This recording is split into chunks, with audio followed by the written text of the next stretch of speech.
Hey there kiddos, welcome to Sandy's Odds and Bobs, and today I want to show you something that I found out that probably a lot of people have already been doing this, but I want to ask you a question. Okay. Do you have some of these? These are onions, and who'd figure, look at that, who would figure that these onions could turn into these beautiful orangish yellow dyed papers, naturally dyed papers, just from using these. It's like, oh my god. Okay, so I want to show you how I did this. Okay, now first thing you need to do is you need to get you some onions, and you just want to find some. The darker the peel on the outside, the better, because that way you can get a darker color. But yeah, you can just peel these little things off until you get a bunch of them like this. Okay, this onion scene is better days. Okay, I do not. There we go. Oh, yike.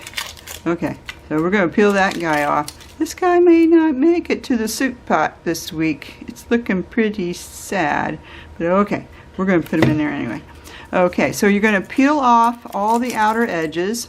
And you know, you don't have to do this all in one day. It's not like you have to de-peel a whole bag of onions. You can collect these. That's what I ended up doing. I collected these over time because there's no way I'm going to use a whole bag of onions in one day. And if you peel them off too much, then you know you're going to have to use them.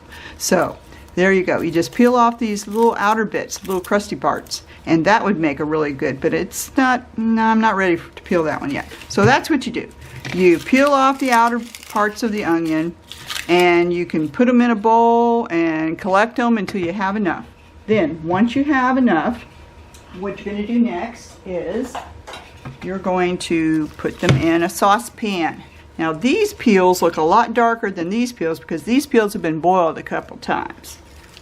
Okay, so you're going to put them in a saucepan, and you're going to add about 2 inches of water, so it's just above wherever your peels are.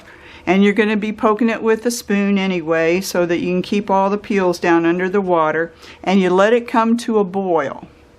Then once it comes to a boil, you want to turn down the heat so that it's a simmer. Okay, keep it at a simmer. Then you're going to simmer it, let it bubble, bubble, bubble, bubble, simmer, and you're going to let that go for 30 minutes. 30 minutes. Okay, 30 minutes. Let it simmer. And then take it off the heat. Take it completely off the heat, put it to the side, and let it cool. Okay, because we don't want to be working with hot liquids, right?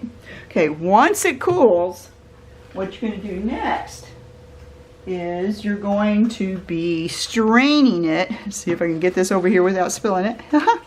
You're going to be straining it through a strainer into a cake pan. Now, you may have a different thing that you're going to work with. That's okay, but I'm using my 9 by 13 inch cake pan, and you're just going to pour the liquid. And the reason why you use the strainer is because this stuff will fall out in there.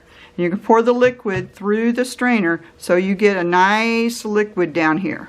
Okay, now comes the fun part.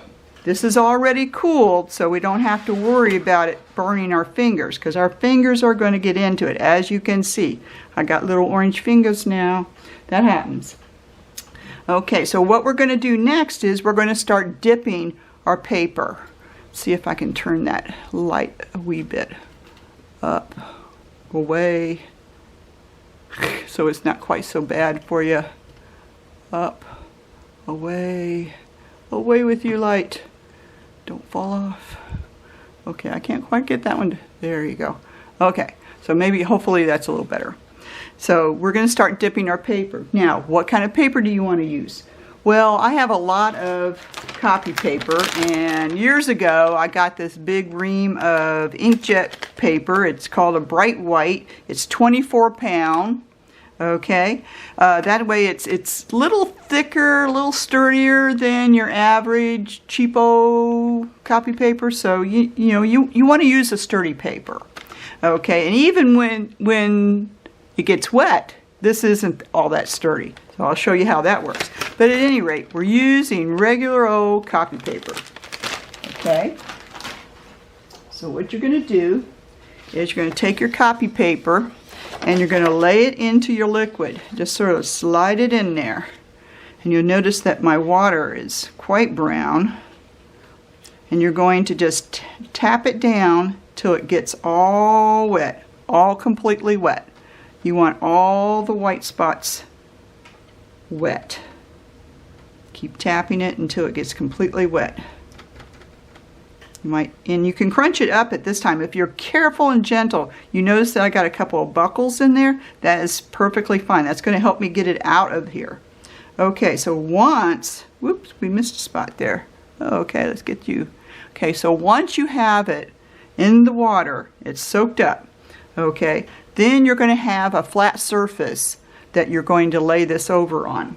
So for that, you get some trays here, guys, because this is the way I have to do it. I have these old cafeteria trays. Oops, sorry about shaking the camera, but yeah, old cafeteria trays. And that's what I do all my paper pulling and my paper whatever, so I'm going to do on those. Okay, so what we're going to do is we're going to, let's see if I can get it to get in here very well. We're going to take it by the sides, very gently, pick it up carefully. Okay, you're going to take it by the side, and then you're going to tip it. You're going to tip it in a diagonal direction so it will drip all the excess off into the pan. And then you're going to very quickly and carefully, oh, I tore mine. Oh, well, I wasn't able to get it that careful. But yeah, I totally turned the camera on you on that one. But you're going to carefully and quickly put it onto a flat surface. Okay? So let's get you straightened back up here. All right. So once that happens, you're going to just let it dry. Okay. And you'll notice that it's going to have some bubbles in it, and that's okay. If the air bubbles are there, just let it dry. Don't mess with it, because you end up tearing it like I did. That's how weak it is. You got to be very careful and gentle with this.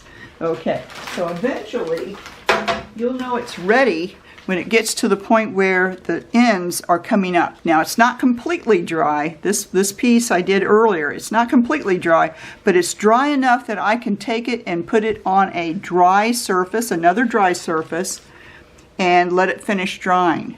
Okay, so once that happens, then you're going to end up with this. All this yum, yum, yum, yum paper. And it's beautiful because it has markations on it.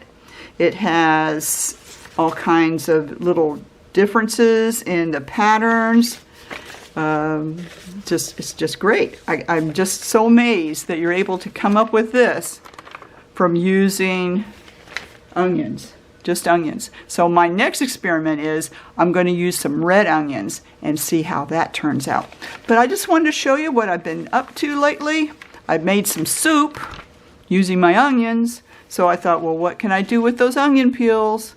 Well, there you go. This is what you can do with your onion peels. You can create beautiful paper for your junk journals. Collages, if they get messed up like the one we just did. Yeah. Well, that'll probably end up being a collage page because I don't like to have torn papers unless I intend for them to be torn in my junk journals. So there you have it, ladies and gentlemen.